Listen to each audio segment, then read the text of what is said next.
Daling miresponde ang mga sakop sa Davao City Police Office Explosive Ordnance Disposal Technicians human makadawat og report nga dunay bag nga gibilin duol sa entrance sa sangguniang panlunsod building sa San Pedro Street, Davao City pasado alas 9 kaganyang buntag Agosto 31.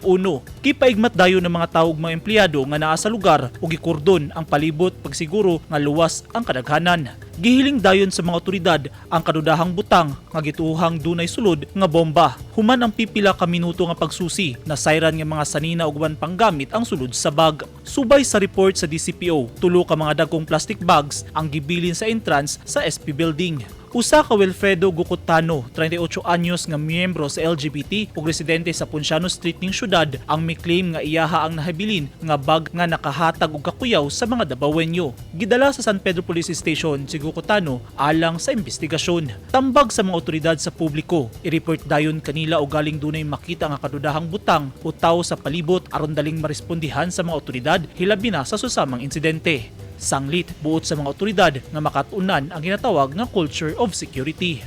Eugene Hinutan, Newsline Philippines, Davao Region, stay safe.